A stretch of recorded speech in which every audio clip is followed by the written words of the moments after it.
رفع حاجت یہ ایک ایسا عمل ہے جو ہر کوئی کرتا ہے نا؟ فطرت کا ایک بالکل بنیادی اصول۔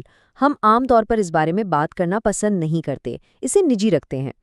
لیکن کیا ہو اگر میں کہوں کہ یہ موضوع حیرت انگیز طور پر بہت ہی زیادہ دلچسپ ہے؟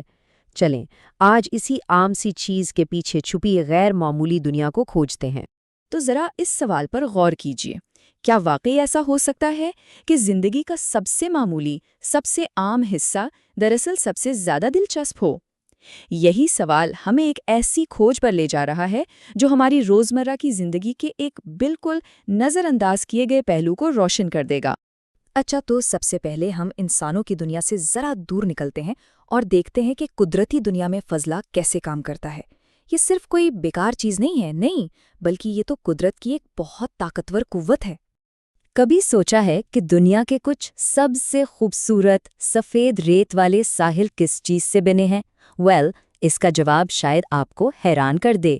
یہ دراصل فضلے سے بنے ہیں۔ جی ہاں، بالکل صحیح سنا آپ نے۔ سائنسدانوں نے اس بات کی تصدیق کی ہے کہ ان خوابوں جیسے ساحلوں کی تقریباً 70% ریت طوطا مچھلی یعنی پیرٹ فش کے فضلے سے بنتی ہے۔ یہ مچھلیاں مرجانی چٹانیں یعنی کورل ریفز کھاتی ہیں اور پھر ان کا فضلہ ہی یہ خوبصورت چمکتی ہوئی سفید ریت بناتا ہے۔ اور یہ کوئی معمولی مقدار نہیں ہے، اس عمل کا پیمانہ تو واقعی دماغ گھما دینے والا ہے۔ ذرا سوچیں، صرف ایک طوطا مچھلی اکیلی ایک سال میں 91 کلوگرام تک ریت پیدا کر سکتی ہے۔ ناقابل یقین۔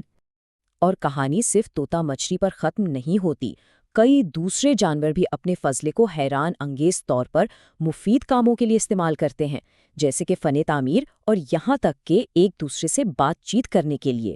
مثال کے طور پر وومبیٹ کو ہی لے لیں، یہ جانور بالکل چوکور یعنی کیوب کی شکل کا فضلہ خارج کرتے ہیں۔ اب یہ شکل سائنسدانوں کے لیے آج بھی ایک معمہ ہے، لیکن اس کا فائدہ یہ ہے کہ یہ لڑکتا نہیں، جس سے وومبیٹس اسے آسانی سے لکڑیوں اور چٹانوں پر رکھ کر اپنے علاقے کی نشاندہی کر سکتے ہیں۔ فضلہ صرف دنیا ہی نہیں بناتا، یہ ہمیں پوشیدہ راز بھی بتا سکتا ہے۔ 9/11 کے المناک واقعے کے بعد جب دنیا بھر میں سمندری ٹریفک اچانک رک گیا تو سمندروں میں ایک عجیب سی خاموشی چھا گئی۔ سائنسدانوں کو اس سے ایک نایاب موقع ملا۔ انہوں نے ویل مچھلیوں کے فضلے کا تجزیہ کیا اور پایا کہ ان میں تناؤ کے ہارمونز کی سطح ڈرامائی طور پر کم ہو گئی تھی۔ اس سے یہ ثابت ہوا کہ بحری جہازوں کا شور ان عظیم مخلوقات کو کس قدر شدید اور دائمی تناؤ میں مبتلا رکھتا ہے۔ ایک ایسی دریافت جس نے سمندری تحفظ کی دنیا ہی بدل دی۔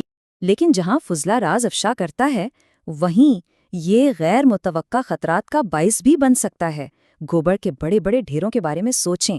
جب یہ گلتا سڑتا ہے تو اس کے اندر موجود چھوٹے چھوٹے جاندار اتنی شدید گرمی پیدا کرتے ہیں، اتنی زیادہ کہ یہ ڈھیر خود بخود بڑک اٹھتے ہیں، اور یہ آگ کوئی معمولی آگ نہیں ہوتی، یہ مہینوں تک جلتی رہ سکتی ہے۔ تو یہ تو تھی قدرتی دنیا کی بات۔ اب ذرا رخ کرتے ہیں انسانی جسم کی طرف، جہاں فضلہ ایک ہی وقت میں ایک خوفناک علامت بھی ہو سکتا ہے اور ایک جان بچانے والا علاج بھی۔ یہ ایک ایسا تضاد ہے جو سوچنے پر مجبور کر دیتا ہے۔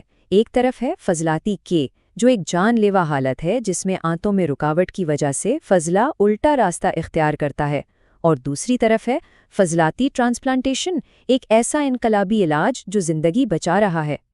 اور یہ علاج کتنا مؤثر ہے، اس کا اندازہ اس بات سے لگایا جا سکتا ہے کہ جب ایک صحت مند شخص کا فضلہ کسی بیمار شخص کی آنت میں منتقل کیا جاتا ہے تو بعض آنتوں کی بیماریوں میں کامیابی کی شرح 90% تک دیکھی گئی ہے۔ 90%! صرف یہی نہیں بلکہ فضلے کا رنگ بھی صحت کے بارے میں بہت کچھ بتا سکتا ہے۔ یہ ایک طرح کا سگنل ہے، جیسے کہ اگر رنگ ہرا ہے تو ہو سکتا ہے کہ زیادہ سبزیاں کھائی ہوں، لیکن اگر رنگ جامنی یا ارغوانی ہے تو یہ پورفیریا جیسی سنگین بیماری کی علامت بھی ہو سکتا ہے۔ چلیں اب اپنے آخری حصے کی طرف بڑھتے ہیں اور دیکھتے ہیں کہ تاریخ اور ثقافت میں انسانوں کا فضلے کے ساتھ کیسا عجیب و غریب رشتہ رہا ہے، جنون سے لے کر خلا تک۔ اور شروعات کرتے ہیں سیدھا خلا سے۔ کیا یہ بات کسی کو معلوم ہے کہ چاند پر جو انسانی کچرا چھوڑا گیا ہے اس میں خلابازوں کے فضلے سے بھرے تقریباً 100 تھیلے بھی شامل ہیں؟ جی، کیونکہ انہیں واپس زمین پر لانا بہت مہنگا پڑتا تو انہیں وہیں چھوڑ دیا گیا۔ فضلے کے ساتھ اس انسانی دلچسپی یا جنون کے لیے ایک خاص لفظ ہے اسکیٹولوجی، اور اس کی سب سے مشہور اور شاید سب سے حیران کن مثال کون ہے؟ عظیم موسیقار موزارٹ، جی ہاں، انہوں نے اپنے خطوط اور یہاں تک کہ اپنی میوزک میں بھی اس موضوع کا ذکر کیا۔ اب کچھ لوگوں نے یہ کہا کہ شاید یہ کسی ذہنی بیماری کی علامت تھی، لیکن زیادہ تر ماہرین اور اسکالرز کا ماننا ہے کہ ایسا کچھ نہیں تھا۔ وہ کہتے ہیں کہ وہ دل سے صرف ایک بچہ تھا، یہ بس ان کا ایک بچکانہ قسم کا مذاق تھا، کوئی طبی مسئلہ نہیں۔ اور اگر موزارٹ کی بات عجیب لگی تو آرٹ کی دنیا کی یہ کہانی سنیں۔ 1968 میں پیرو مانزونی نامی ایک اطالوی آرٹسٹ نے ایک عجیب کام کیا۔ انہوں نے اپنے فضلے کو 90 ڈبوں میں بند کیا، انہیں آرٹسٹ کا فضلے کا نام دیا اور پھر انہیں ان کے وزن کے برابر سونے کی قیمت پر بیچ دیا۔ لیکن کہانی یہاں ختم نہیں ہوتی۔ وقت گزرنے کے ساتھ اندر پیدا ہونے والی گیسوں کی وجہ سے ان میں سے کئی ڈبے پھٹ گئے۔ اس کی وجہ سے جو ڈبے بچ گئے وہ اور بھی نایاب اور قیمتی ہو گئے۔ آج ایک ڈبے کی قیمت تقریباً $1.5 ہے۔ جی ہاں، یہ اب اپنے وزن کے برابر سونے سے کہیں زیادہ قیمتی ہے۔ تو اس ساری بات کا مطلب کیا ہے؟